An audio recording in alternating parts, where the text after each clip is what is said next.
Hola, bienvenidos. Mi nombre es María de la Paz Temprano. En esta oportunidad vamos a abordar el sobrecrecimiento bacteriano del intestino delgado. Soy profesora licenciada en nutrición, nutricionista de planta del Hospital de Gastroenterología Bonorino Udaondo. Soy experta en enfermedad celíaca y trastornos relacionados al trigo y especialista en las entidades del eje cerebro-intestino-microbiota. Como les dije anteriormente, vamos a abordar al sobrecrecimiento bacteriano del intestino delgado y sus puntos claves. ¿Qué es? ¿Cuáles son sus síntomas más frecuentes? ¿Cuáles son sus factores predisponentes? ¿Cómo se diagnostica? ¿Cuál es su tratamiento clínico? ¿Y cuál es su estrecha relación con la alimentación? ¿Cómo juegan los alimentos? ¿Qué rol tienen los alimentos en el sobrecrecimiento bacteriano del intestino delgado? ¿Tienen un factor predisponente? ¿Tienen un factor exacerbador de los síntomas? ¿Tienen un factor modulador de la microbiota intestinal? ¿Tienen un factor terapéutico? Bueno, todo eso lo vamos a poder abordar en esta conferencia. Si hablamos de sobrecrecimiento bacteriano del intestino delgado, no podemos dejar de hablar de la microbiota humana. Y cuando hacemos referencia a la microbiota humana, hacemos referencia a todos los microorganismos que se encuentran en el intestino, en el tracto vaginal, en la piel y en la leche materna, entre otros. Cuando hablamos de microbiota intestinal, hacemos referencia a todos los microorganismos que se encuentran en el tracto gastrointestinal, haciendo referencia a que la microbiota intestinal es lo que anteriormente llamábamos flora intestinal. ¿Qué es el sobrecrecimiento bacteriano del intestino delgado?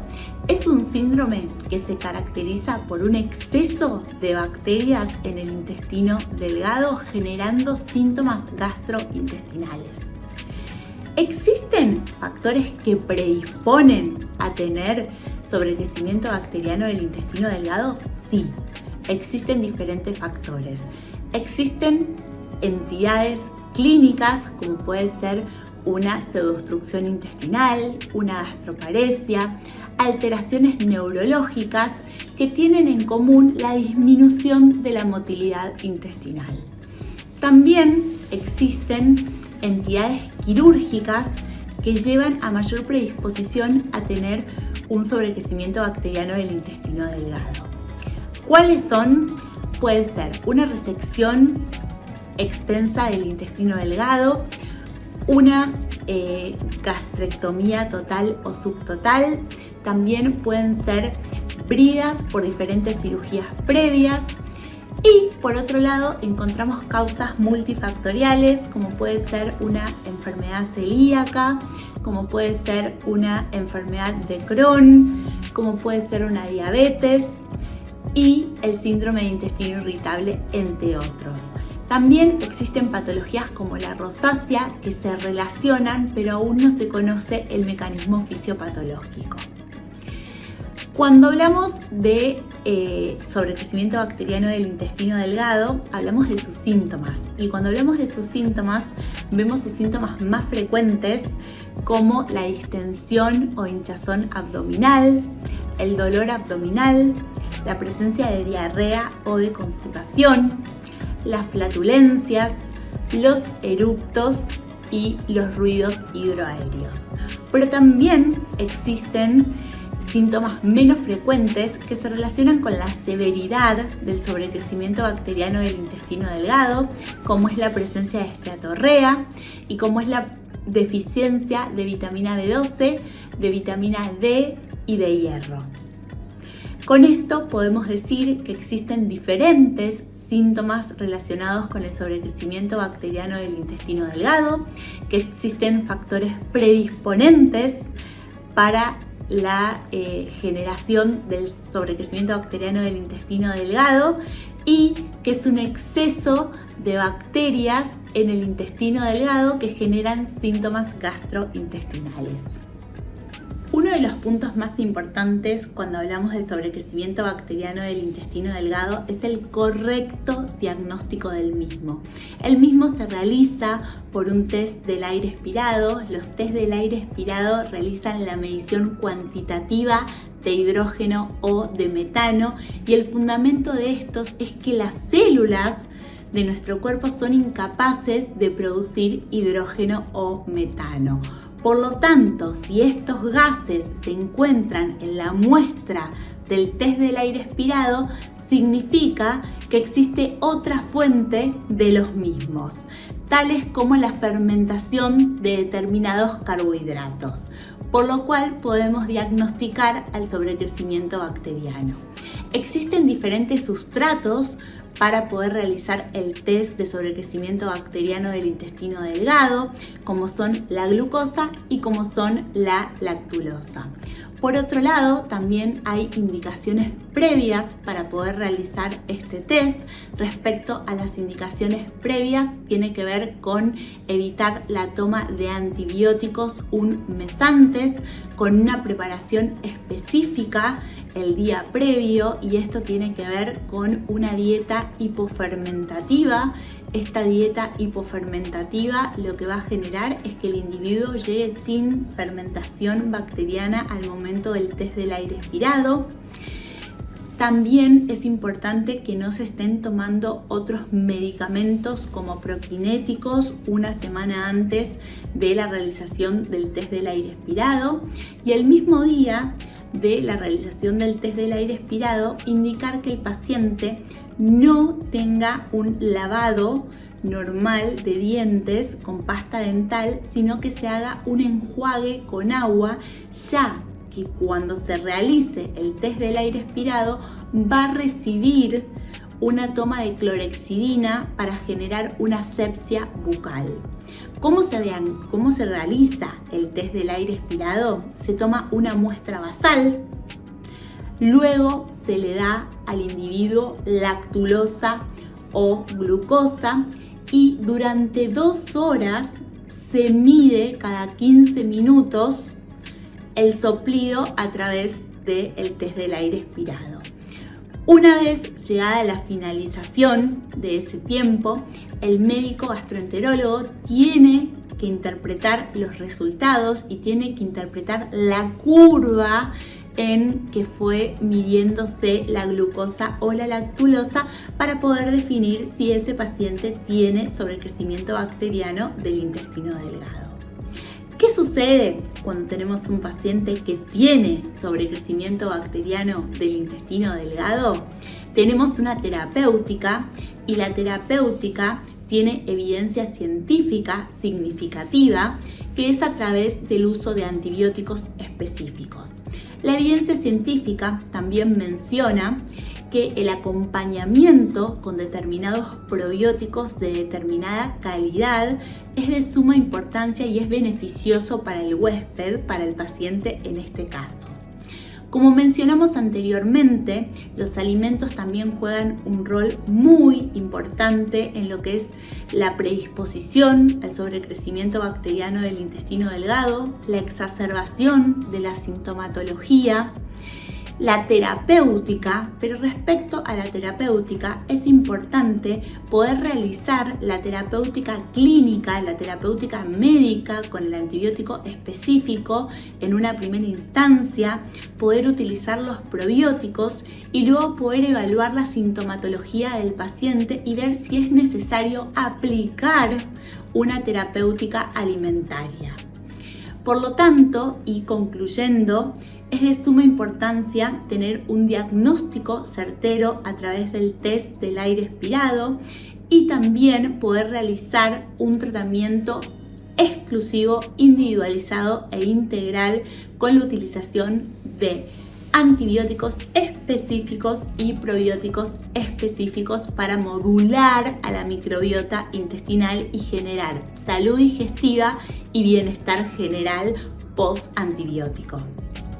Respecto a la estrecha relación que tiene el sobrecrecimiento bacteriano del intestino delgado con los alimentos, podemos abordarlo de la siguiente manera. El alimento tiene un rol fundamental en el sobrecrecimiento bacteriano del intestino delgado y va teniendo diferentes roles según el momento que se esté cursando. En un inicio tiene un rol fundamental como predisponente del sobrecrecimiento bacteriano a través de una inflamación de bajo grado generada por la ingesta de determinados sustratos, como pueden ser carnes rojas en exceso, como pueden ser grasas saturadas en exceso, azúcares simples, harinas refinadas. También tiene que ver con el consumo de productos ultraprocesados. Nosotros estamos viviendo en una pandemia de obesidad, y esta pandemia de obesidad, donde 6 de cada 10 personas tienen sobrepeso o obesidad, está relacionada con el consumo de ultraprocesados. Todas estas características lo que generan es una inflamación de bajo grado que predispone a que un individuo desarrolle un sobrecrecimiento bacteriano del intestino delgado. Respecto al alimento como exacerbador de síntomas en el sobrecrecimiento bacteriano del intestino delgado, nosotros sabemos que los síntomas más frecuentes son la hinchazón o la distensión abdominal, el dolor, la diarrea o la constipación, los ruidos hidroaéreos, las flatulencias y los eructos. Los alimentos en este momento juegan un rol fundamental porque nosotros tenemos alimentos caracterizados como fermentables. Son aquellos alimentos que no son digeridos y no son absorbidos en el tracto intestinal y llegan intactos al colon para ser fermentados por la microbiota intestinal en un estado de salud. En este caso, estos alimentos van a ser fermentados previamente por este exceso de bacterias en el intestino delgado, exacerbando la sintomatología del mismo. Luego tenemos el alimento y su rol como terapéutica en el sobrecrecimiento bacteriano del intestino delgado. En este caso, lo que podemos observar, ¿sí?, es que estos alimentos hiperfermentables van a tener que ser controlados durante un periodo determinado. Este periodo determinado es aproximadamente 15 días y dentro de estos alimentos fermentables tenemos a los FODMAPs, que son hidratos de cadena corta y media, que son fermentables, rápidamente fermentables en el intestino delgado distal y en el colon, y en este caso si tenemos bacterias en exceso en el intestino delgado van a ser fermentados a esa altura del intestino. Pero también no nos podemos quedar únicamente con la herramienta FODMAPs, sino que tenemos que pensar que existen otros sustratos que generan fermentabilidad, como es el almidón resistente, como es la fibra dietaria y como son los componentes bioactivos que se encuentran en los alimentos industrializados. Por lo tanto, vamos a confeccionar un plan alimentario hipofermentativo, bajo en FODMAPs y con selección de grasas, porque además de la fermentabilidad, no nos tenemos que olvidar de la inflamación de bajo grado que predispone al individuo a tener sobrecrecimiento bacteriano del intestino delgado. Por otro lado, tenemos al alimento como terapéutica, que fue lo que mencioné recientemente, que tiene una gran relación con la disminución de los síntomas post-antibióticos. Puede estar acompañado por probióticos.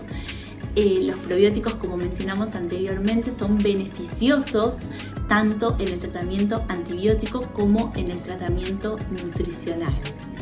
Por otro lado, tenemos al alimento como modulador de la microbiota intestinal, y en este caso, como modulador de la microbiota intestinal, nos va a generar hábitos alimentarios saludables, y estos hábitos alimentarios saludables van a evitar esta inflamación de bajo grado, y al evitar esta inflamación de bajo grado voy a tener menos predisposición a la recurrencia del sobrecrecimiento bacteriano del intestino delgado.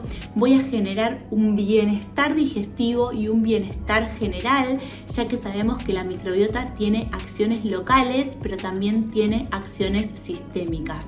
Por eso es de suma importancia acompañar a esta modulación de la alimentación y a esta modulación de la microbiota con diferentes componentes como son los prebióticos, como son la fibra alimentaria, el almidón resistente y los probióticos.